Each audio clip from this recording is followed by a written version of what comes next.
Alors, donc nous voilà 2 jours après Kona, l'Ironman 2011. 5e en Utah, 5e à Zurich, 6e à Kona, pas trop déçu? Bon, bah c'est vrai que ça aurait fait une place de mieux, j'aurais pu faire le triplé des top 5, mais c'est vrai que le 6e c'est juste incroyable. Et maintenant, 2 jours après, je commence à réaliser un petit peu voilà ce que j'ai fait, ça commence à venir réel dans ma tête, donc c'est juste incroyable. Et puis je crois que si on m'avait dit avant la course que j'allais faire un top 10, vu la start list qu'il y avait, vu l'importance de cette course, j'y aurais pas cru, quoi. Ouais, donc il y a beaucoup de personnes qui ont été surpris par ta place, par ta course, parce que tu as fait un chrono en 8h21, je crois que c'est ton record personnel sur Ironman. Comment s'est passée la journée pour toi? Est-ce qu'il y a eu des passages à vide? Est-ce que tout s'est bien passé? Comment s'est passée ta course? Bah, ma course, elle s'est passée, j'irai un petit peu comme l'année passée, avec quand même pas mal de stress avant, parce que voilà, on est sur un championnat du monde, on a beau avoir du recul, dire oui, j'étais à Maui, il y avait la belle vie là-bas, mais quoi qu'il arrive, quand on arrive ici, on prend un gros coup de pression. Maintenant, j'avais le choix d'être vraiment resté à l'extérieur de tout ça, de pas trop aller sur les stands. Enfin voilà, moi, pour ceux qui me connaissent, j'ai un peu ce caractère-là, d'être un petit peu à l'extérieur de tout ce business. Et puis c'est vrai que voilà, le départ natation est arrivé, c'était très intense par la dureté des coups en natation, par le niveau du premier groupe. Donc je me suis pas trop énervé, j'ai géré ma natation, je suis sorti juste un tout petit peu décroché sur les 800 derniers mètres, mais je savais que j'allais revenir à la transition parce que c'était une question de 20 secondes. Donc voilà, puis là on voit les dauphins derrière, donc ils sont là pour me soutenir, c'est incroyable. Ouais, ça déconcentre un peu. Mais ouais.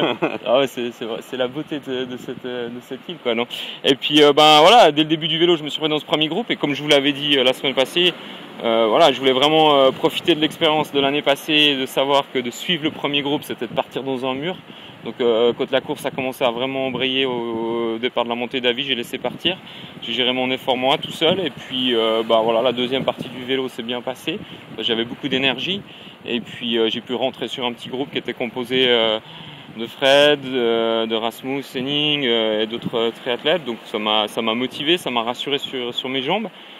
Par contre, le départ du marathon était un petit peu plus dur à gérer parce que j'avais des problèmes d'estomac, et puis voilà, j'ai dû faire une petite pause. Ouais, les gars, si je vous emmerde. Non, vas-y. Non, mais je peux pas me concentrer, alors c'est pas possible. C'est trop beau. Il fait de ses grimaces. C'est trop beau. On a du mal à se concentrer avec les dauphins qui font des sauts derrière. C'est énorme. Mike, t'es dans ton origine là, t'es dans ton élément là. Ouais, je suis dans la nature, ouais. Bon, moi, normalement, il fait un peu plus froid chez moi, mais... Non, alors, du coup, le marathon, c'est vrai qu'au début, il y a eu une petite crise par rapport à mon estomac. J'ai pris de l'Imodium pour couper tout ça. Et puis, les 10 premiers kilomètres, ils ont été faits vraiment au dedans parce que, voilà, j'avais un peu peur que ça parte pas, que mon mal d'estomac persiste. Donc, j'ai géré. Et puis, arrivé sur la Quinca, quand ça commence vraiment avec la chaleur, avec tout ça, j'ai commencé à avoir des jambes de fou. J'étais, je crois, 12 ou 13e à cet endroit-là. Et puis à ce moment, Grégo qui était là pour me donner mes écarts m'a dit bon bah c'est ta journée, vas-y, le top 10 c'est vraiment jouable.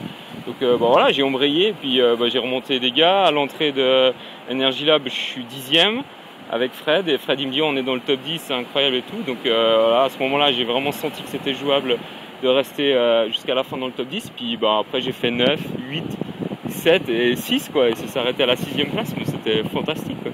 Donc tu fais un super marathon en 2h54, ce qui est proche de ton meilleur temps sur Ironman. Ouais, tu as super bien géré au niveau du marathon par rapport à les 2 années passées où c'était un peu plus difficile. Je pense que tu as franchi un cap, mais quel est ce cap? Ça vient d'où? Bon, le cap, voilà, il est que cette année j'ai fait 2 Ironman pratiquement tout seul du début à la fin, et j'ai vu que j'étais capable de courir sous les 3 heures. Maintenant, ce qui a peut-être fait la différence ici, c'est que j'ai géré mon vélo, donc j'avais un capital énergétique pour partir au marathon qui était suffisant pour courir, voilà, comme j'avais dit, de 50, de 55. Maintenant, ici c'est une course qui est très dure, donc voilà, j'ai dépassé des athlètes comme Marino qui vaut 7h45, même moins de 7h45 sur un Ironman, complètement à la dérive. Donc moi je crois que ce qui a fait que j'ai réussi ça, c'est que j'ai vraiment géré mon vélo. C'est pas le marathon que j'ai géré, c'est le vélo que j'ai géré pour avoir de l'énergie pour le marathon. Et puis après, 2,54 ici, quand on sait la difficulté de ce marathon, bah, c'est juste incroyable et c'est génial, quoi. Ouais, puis c'est un peu un petit coup de poker, quoi, au niveau de l'énergie, de la chaleur, tout ça. Ça passe ou ça casse. Tu me disais tout à l'heure pour Ronnie par exemple, qui essaie de revenir sur le groupe de tête. Hawaï, pas de cadeau, quoi. Non, moi je pense qu'à Hawaï, mais ça c'est l'expérience que j'ai fait l'année passée. Et puis c'est là où je suis assez content de moi, c'est que j'ai su faire fructifier l'expérience négative de l'année passée pour cette année. Moi je pense qu'ici, tu fais 15 minutes en sur-régime en vélo, c'est fini. Ta journée elle est finie. Et voilà. Maintenant avec l'expérience que j'ai pas des conseils à donner aux gens, mais c'est de dire, ben voilà, Hawaï, les conditions sont tellement extrêmes, le parcours est tellement difficile que si tu fais 10 minutes en sur-régime en vélo, ta journée elle est morte. Ok, donc l'année 2012 s'annonce plutôt bien pour toi. Tu as déjà remporté l'Alphe d'Irlande qui t'a rapporté 500 points. Là tu marques un maximum de points aussi avec ta 6e place sur Kona. Quel est l'objectif 2012 ? Ben, la suite logique voudrait maintenant que je remplisse mon 2e challenge, ça veut dire gagner un Ironman. C'était voilà, mes deux derniers défis dans le sport de haut niveau. Donc ça, gagner un Ironman, ça reste. Puis maintenant, par rapport à Hawaï, c'est clair que ben voilà, il faut pas mettre de limites et pourquoi pas rêver d'un podium, voire même d'un exploit encore plus incroyable peut-être sur ces 2 prochaines années. Maintenant, je sais que pour moi, améliorer cette place, ça va être compliqué parce qu'évidemment que les gens maintenant vont plus me regarder, il y aura plus d'attentes sur moi. Et moi personnellement, au niveau du ressenti, pour améliorer ma performance à Hawaï, ça passe par un vélo plus solide. Ça fait déjà 2 ans que je travaille là-dessus. Je pense que voilà, j'ai passé un palier. Comme j'ai dit, je ne crois pas que c'est au marathon que j'ai passé le palier, c'est plutôt en gestion d'énergie du vélo.